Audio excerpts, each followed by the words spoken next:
नमस्ते, कैसे हैं आप लोग।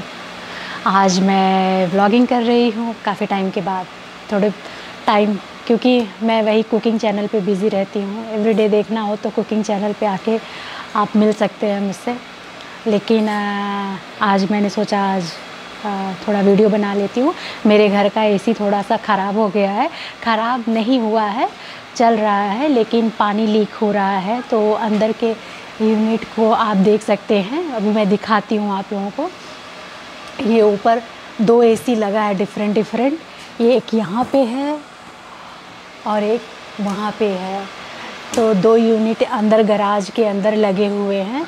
तो यहाँ पे पानी लीक हो रहा है। तो मेरे हस्बैंड जो है ना, अब मैं आपको दिखाते हुए बात करती हूँ आप लोगों से। ये है बेडरूम का यूनिट और ये है पूरे घर का यूनिट। तो यहाँ पे सेंट्रल एसी होता है, तो पूरे घर में एसी और हीटर दोनों चलता रहता है। क्योंकि गर्मी में गर्मी भी पड़ती है अच्छी खासी, और ठंडी में तो ठंडी भी पड़ती है। तो यहाँ पे लैडर देख सकते हैं। यहाँ पे मेरे हस्बैंड को, जैसे कि आप लोगों को पता ही है, मेरे हस्बैंड को ये सारी चीज़ें थोड़ी करने में मज़ा आता है। इन सब चीज़ों में मतलब इंटरेस्ट लेते हैं सब काम करने में। तो यहाँ पे देख सकते हैं एसी तो चल रहा है, लेकिन पता नहीं क्या है कि पानी यहाँ ट्रे में इकट्ठा हो जा रहा है। यहाँ पे नीचे ट्रे लगा हुआ है, पानी जो गिरता है तो इस ट्रे में स्टोर होना चाहिए। लेकिन यहाँ पे पता नहीं क्या है, सम रीज़न पानी इतना ज़्यादा निकल रहा है कि ट्रे के ऊपर ओवरफ्लो हो रहा है। तो नीचे हमारे गराज में आके पूरा गिर रहा है गाड़ी के ऊपर। तो ये सब काम जब निकलता है ना, तो मेरे हस्बैंड के लिए बहुत अच्छा काम एक हो जाता है, मिल जाता है। तो यहाँ पे हर साइज़ के सीढ़ियाँ रखी गई हैं और यहाँ पे लगाए हैं। मेरा बेटा और मेरे हस्बैंड दोनों काम पे लग गए हैं। आज सैटरडे है, तो सैटरडे का अच्छा खासा टाइम पास हो रहा है लोगों का, और सारे टूल वगैरह निकल गए हैं। और यहाँ पे देख सकते हैं कनविंग का, मेरे हस्बैंड को इन सब चीज़ों का बड़ा शौक़ है। तो कनविंग करने के लिए यहाँ पे बोट ले रखा है। जाते कम है लेकिन कर लेते हैं, हम लोगों को भी कभी कभी लेके जाते हैं। तो इन सब चीज़ों का बड़ा शौक़ है। तो मेरी दोनों गाड़ियाँ यहाँ पे निकल कर के बाहर खड़ी हो गई हैं। और एक चीज़ और दिखाना चाहूँगी, अभी तो काफ़ी गर्मी हो रही है यहाँ पे। रेड रॉबिन यहाँ पे एक चिड़िया घोंसला दिया है, नेस्ट। बारिश हुई थी ना, पूरा मल्च वगैरह यहाँ पे पूरा मेन डोर पे पूरा एकदम मेसी हो रखा है। इसको झाड़ू लगाना है हमें।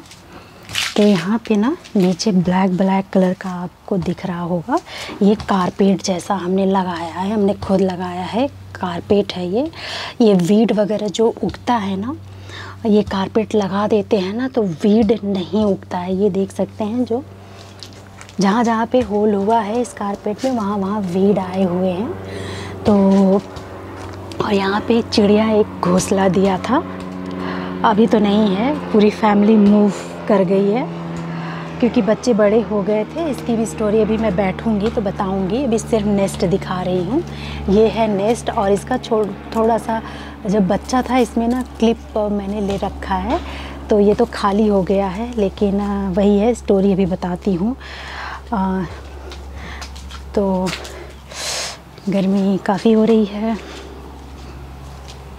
और चलते हैं। अभी मेरे हस्बैंड भाई बाहर काम कर रहे थे, मेरा बेटा दोनों, तो मैंने सोचा चलो बाहर का दिखा देती हूँ।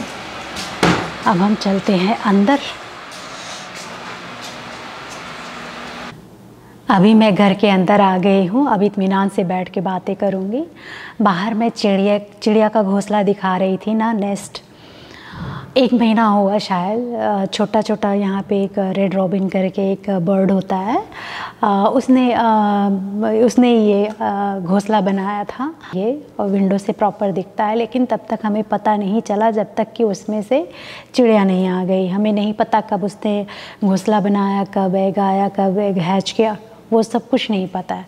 जब चिड़िया बेबी जब आ गया ना एग से, तब पता चला कि अच्छा यहाँ पे कुछ समथिंग डिफरेंट हुआ है। मीन्स काफ़ी सालों के बाद हमने बच्चे को टच किया है। और टच इन द सेंस कि इसलिए करना पड़ा, बोलते हैं कि बच्चे को टच नहीं करना चाहिए किसी भी जानवर के बच्चों को, क्योंकि वो हाथ नहीं लगा, फिर वो टच नहीं करते अगर मैं ह्यूमन हाथ लगा देता है, टच करता है उसके बेबी को। बट ऐसा कुछ हुआ नहीं। मैं डर ही रही थी कि मे बी शायद मैं इसको टच कर रही हूँ और बर्ड इसको, इसकी मदर जो एक्सेप्ट करेगी कि नहीं करेगी पता नहीं, लेकिन मुझे करना पड़ा था वो चीज़। हम लोगों के लिए बहुत अच्छा खासा टाइम पास हो गया। जो टच करने की बात कर रही थी कि मैं एवरीडे, मतलब जब दिख गया है बच्चा दिया है तो हम लोगों को, बच्चों को भी इंटरेस्ट आने लगा। देखते थे हम लोग हमेशा, मतलब बाहर अंदर से, घर के अंदर से ही विंडो से हम देखते थे, उसको डिस्टर्ब नहीं करते थे चिड़िया के बच्चे को। 3 बच्चे दिए थे उसने। उसमें से क्या हुआ, अराउंड मतलब एक उसका आँख, मतलब कुछ टाइम के बाद 2-3 या 4 दिन के बाद ओपन होता है या 5 दिन के बाद ओपन होता है बच्चे का आँख जो, तो वो तब उसकी आँख जो है खुली नहीं थी, छोटू सा बेबी ही था। तो 2 बच्चे तो नेस्ट में थे, एक देखा नीचे गिरा हुआ है तो क्या करती, और वो जिंदा था बच्चा, ठीक है। तो ऐसे नहीं छोड़ सकते थे ना उसको, मुझे रिस्क तो लेना था कि उसकी मदर एक्सेप्ट करे या ना करे, मुझे उसको उठा के उसके घोंसले में रखना ही था। बीच में एक बार हम लोग ऐसे देख रहे थे तो मेरे बेटे ने एक क्लिप लिया है उसका, मैं उसको वीडियो में डाल दूँगी, आप लोग देख सकते हैं।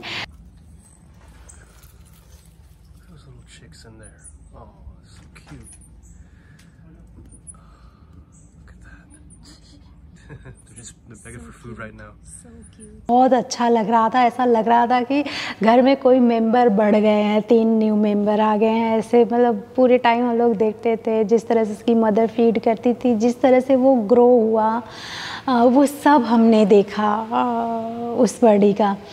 तो और दूसरी चीज़ ये है कि लास्ट व्लॉग में मैंने दिया था सिलांट्रो, धनिया पत्ता कैसे हम 1 हफ्ते के लिए, 1 हफ्ते के लिए नहीं 2-3 हफ्ते के लिए कैसे हम रख सकते हैं, उसका भी क्लिप मैंने कल ही शूट किया है। तो कल आफ्टरनून में लेके आई थी तो मैंने उसको अच्छे से वॉश करके सुखाने के लिए रख दिया था। तो रात को मैंने वो, जब मैं रखने लगी थी तो मैंने वो थोड़ा सा क्लिप ले लिया है। मेरी एक बहुत अच्छी प्यारी सी सब्सक्राइबर है, उन्होंने बोला था कि लास्ट व्लॉग में मैंने बोला था ना, अगर मैं किस तरह से आपको बचा के रखना है लॉन्ग टाइम के लिए, धनिया पत्ता और मैंने साथ में ग्रीन चिली का भी दिया है, हरी मिर्च का। तो उन्होंने बोला था कि मतलब आप ज़रूर शेयर कीजिए, तो मैंने तो ऐसे रख रही थी तो मैंने शूट कर लिया है आपको कैसे रखना है। यूएस में जो है मतलब एवरीडे हम ग्रोसरी नहीं करते हैं, हम लोग वीकली ग्रोसरी करते थे, तो कोविड की वजह से हम लोग मंथली ग्रोसरी करने लगे। यहाँ पे धनिया पत्ता हमें लंबे टाइम स्टोर करके रखने के लिए सबसे बेस्ट ये होता है। मैं हमेशा कई सालों से इसी तरह से मैं कर रही हूँ। आज मैंने ग्रोसरी किया है, वेजिटेबल लेके आए हैं, तो कोविड की वजह से अब तो सारे वेजिटेबल को वॉश करके ही सुखा करके अच्छे से रखना होता है। लेकिन मैंने धनिया के पत्ते को धोया नहीं है, आप इसको धो भी सकते हो क्योंकि इसको सुखाना ही होता है। तो इसको मैंने ना ला के इस तरह से पेपर पे मैं फैला देती हूँ, इसमें इसको साफ़ करके, ठीक है। इसका जो नीचे का पार्ट होता है ना, उसको निकाल करके अच्छी तरह से इसको साफ़ करके मैंने यहाँ पे एकदम अच्छे से साफ़ कर लिया है धनिया को।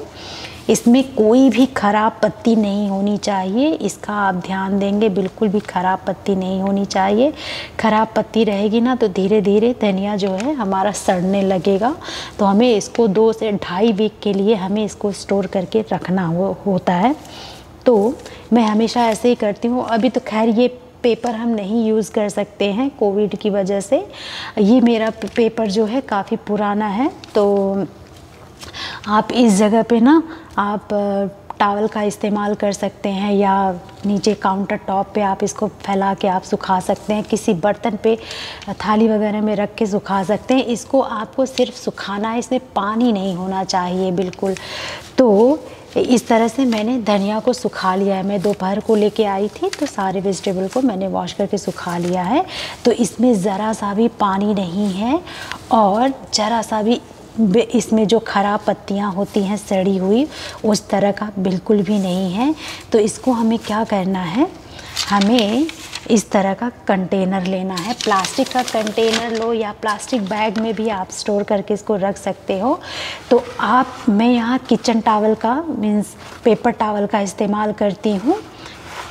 अगर आपके पास पेपर टॉवल नहीं है तो आप पेपर का इस्तेमाल कर सकते हैं। इसका जो मॉइस्चर होता है ना, जो इतने दिन तक इसको प्रोटेक्ट करके रखता है ना, इसके मॉइस्चर को ये जो हमारा पेपर है या पेपर टॉवल हुआ या ये पेपर हुआ, न्यूज़पेपर हुआ, ये मॉइस्चर को सोखता है और हमारे सब्जियों को एकदम ड्राई बना के रखता है। तो इस तरह से हमें कंटेनर ले लिया है हमने प्लास्टिक का, और ये पेपर टॉवल नीचे हम फैला देंगे और धनिया पत्ता को हम इसमें इस तरह से डाल देंगे। डाल करके रखेंगे इसको ना, तो ये आराम से आपका 2 से ढाई वीक तक ये चल जाएगा। और अगर में एकदम फ्रेश धनिया पत्ता है ना, वो 3 हफ्ते तक एकदम आराम से चल जाएगा, बिल्कुल भी सड़ेगा नहीं।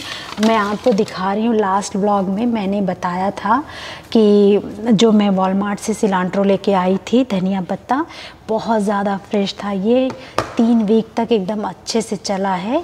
यहाँ पे देख, एक आध पत्ती इस तरह से ख़राब हुआ है, बाकी हम यूज़ कर सकते हैं। बस इतना ही बचा है, इतना ये टिकता है इस तरह से रखने के लिए।